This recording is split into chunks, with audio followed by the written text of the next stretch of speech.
Students, आज हम आपको मेम्ब्रेन फ्लूइडिटी के बारे में बताएंगे।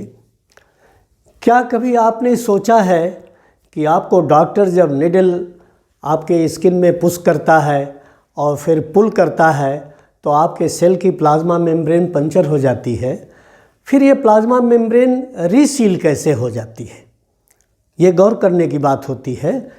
तो इसका एक मेन कारण यह होता है कि मेम्ब्रेन की जो फ्लूइडिटी होती है, जो मेम्ब्रेन की तरलता होती है, तरलता क्या है?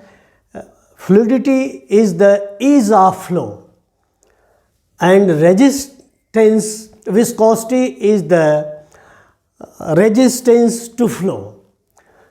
दोनों इन्वर्सली रिलेटेड हैं, फ्लूइडिटी और विस्कोसिटी। विस्कोसिटी जो है मूवमेंट में रेजिस्टेंस अवरोध उत्पन्न करता है और फ्लूइडिटी जो है बहाव में हेल्प करती है। हमने आपको थोड़ा सा कुछ डायग्राम दे दिया है ताकि आपको और चीज़ें समझने में हेल्प मिल जाए। एक ट्राइग्लिसराइड बनने के लिए ग्लिसरॉल और 3 फैटी एसिड्स कंबाइन करती हैं। इसके OH हाइड्रॉक्सिल ग्रुप तीनों कंबाइन करेंगे और ये H और OH मिलके एक वाटर मॉलिक्यूल बनेगा, H और OH, फिर यहाँ H और OH। इस तरह से हम देख रहे हैं कि 3 वाटर मॉलिक्यूल्स एलिमिनेट हो रहे हैं। कंडेंसेशन क्या होता है? Elimination of water molecules, water molecule का कंडेंस होके निकल जाना, कंडेंस। ये ट्राइग्लिसराइड है जिसको हम लिपिड कह रहे हैं और ये नॉन पोलर होती है। और नॉन पोलर है इसलिए ये वाटर में सॉल्युबल नहीं है।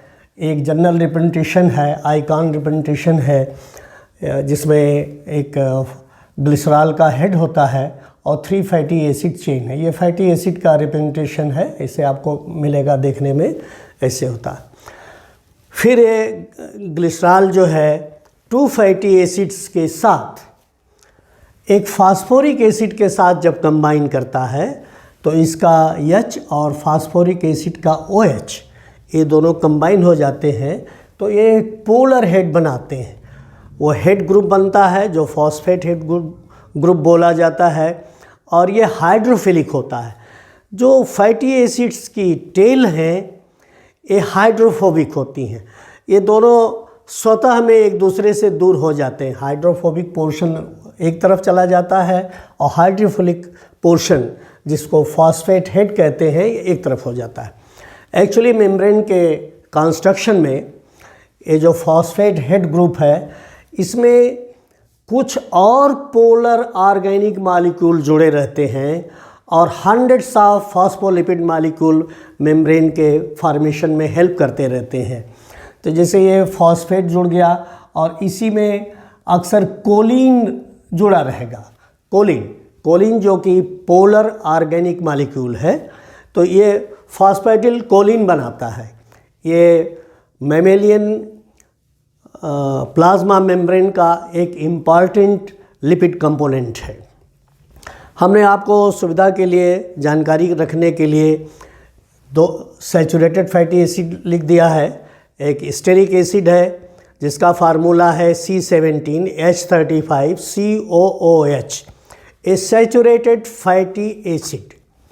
और दूसरी सैचुरेटेड फैटी एसिड है पॉमिटिक एसिड जिसका फार्मूला है C15H31COOH।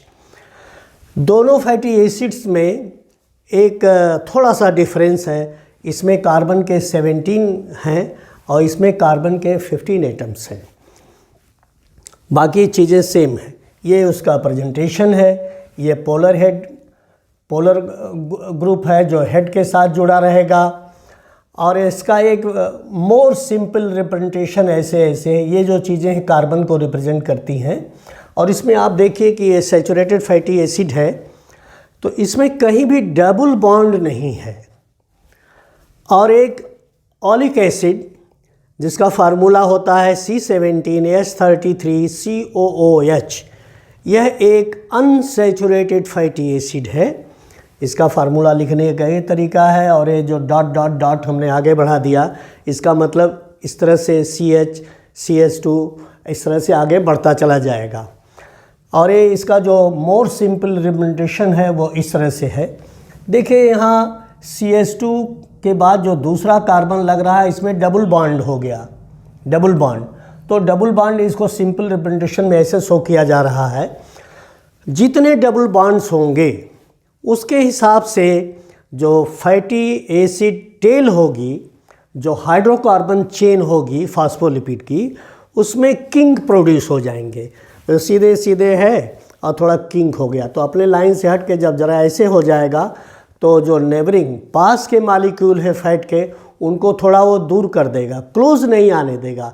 तो ये क्लोज, ये जो किंग्स प्रोड्यूस होते हैं डबल बॉन्ड की वजह से, ये क्लोज पैकिंग को रेजिस्ट करते हैं, क्लोज पैकिंग नहीं होने देते हैं, तो मेम्ब्रेन को लूज़ बनाए रखते हैं, लिपिड बाइलेयर को लूज़ बनाए रखते हैं। तो ये जो फ्लूइडिटी है उसके खास 2-3 कारण बनते हैं। एक तो जो लिपिड है मेम्ब्रेन में, उसमें लिपिड मॉलिक्यूल्स के बीच में कोवैलेंट बॉन्डिंग नहीं है। कोवैलेंट बॉन्डिंग नहीं है तो ये स्टैटिक स्ट्रक्चर नहीं बनता है, स्थिर स्ट्रक्चर नहीं बनता है, बल्कि क्या होता है उसमें मूवमेंट होता रहता है और डायनेमिक स्ट्रक्चर बना रहता है, उसमें डायनेमिज्म रहता है, मोशन रहता है, वो एक जगह स्थिर नहीं रहता है, स्थिर नहीं रहता। ये एक कारण हो गया।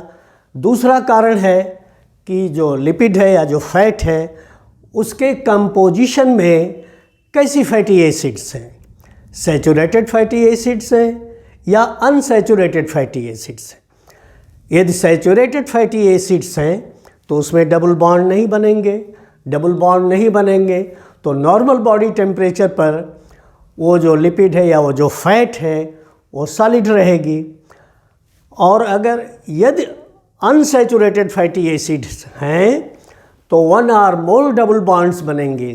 कार्बन कार्बन के बीच में एक या एक से अधिक जगह डबल बॉन्ड्स बनेंगे, और जो कार्बन कार्बन के बीच में डबल बॉन्ड एक जगह या एक आध जगह और ज़्यादा जो बनेंगे, 1 और मोर प्लेसेस पर जो डबल बॉन्ड्स बनेंगे, वो हाइड्रोकार्बन चेन में किंक प्रोड्यूस कर देंगे। थोड़ा सा ऐंठन, और धागा जा रहा है उसमें ऐंठन हो गई, ऐंठ के थोड़ा सा दूरी हो गई, प्लेन लाइन से हट गया, तो उस किंक की वजह से मेम्ब्रेन में जो लिपिड की क्लोज पैकिंग होती है वो नहीं होने पाएगी।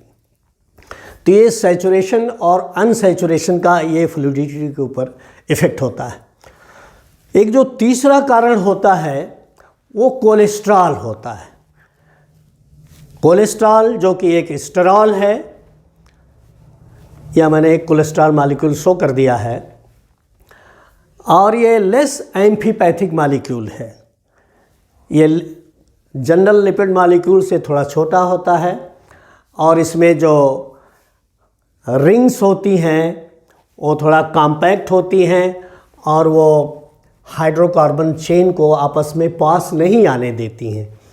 ये कोलेस्ट्रॉल का हाइड्रोक्सिल ग्रुप है जो कि पोलर एंड की तरफ रहेगा, फॉस्फेट ग्रुप की तरफ रहेगा, और ये जो है जो रिंग्स हैं, इसमें स्टेरॉल्स की रिंग्स हैं, वो जो है हाइड्रोकार्बन चेन के साथ रहेंगी। ये मॉलिक्यूल थोड़ा सा छोटा होता है, तो ये जो इनकी रिंग्स हैं इसमें स्ट्रक्चर में, वो हाइड्रोकार्बन चेन के क्लोज पैकिंग को डिस्टर्ब करते हैं, क्लोजली पैक नहीं होने देते हैं, उनको थोड़ा दूर दूर हटाए रखता है।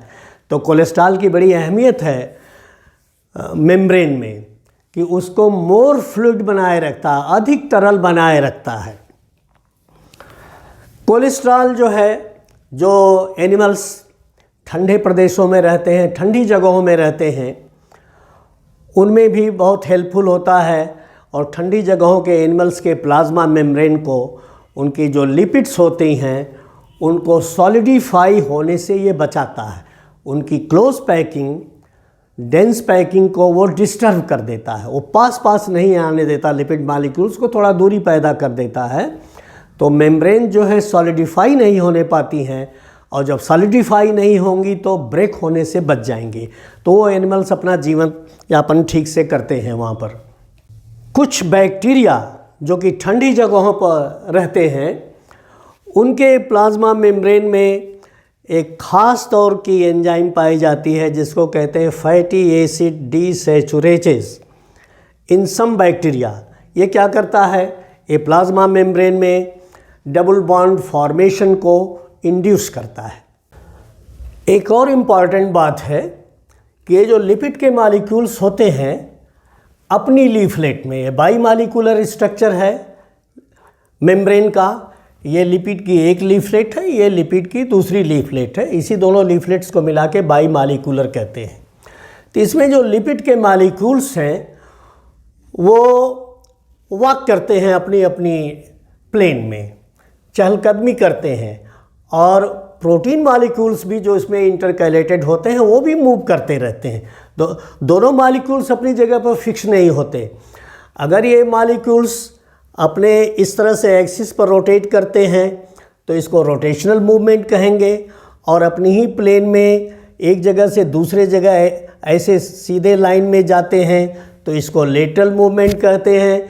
लेकिन कभी भी इस लीफलेट का लिपिड मॉलिक्यूल दूसरी वाली आउटर का इनर वाली लीफलेट में जंप नहीं करते, फ्लिप फ्लॉप नहीं होता है। बड़े रेयर केसेस में कभी ऐसा हो सकता है क्योंकि ये पोलर ग्रुप है और इधर नॉन पोलर है, ये हाइड्रोकार्बन चेन जो कि नॉन पोलर है, तो ये जल्दी इसके थ्रू पास नहीं इसको होने देती है।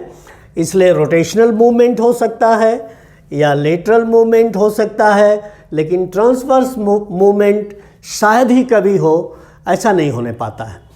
और दूसरी बात जो है वो ये है कि ये जो पास के लिपिड मॉलिक्यूल्स हैं करीब 1 सेकेंड में 10 मिलियन टाइम्स अपने प्लेसेस को वो चेंज करते रहते हैं आपस में, 10 मिलियन टाइम्स। अब पूरे सेल की मेम्ब्रेन को वो वांडर कर जाएंगे विद इन फ्यू मिनट्स।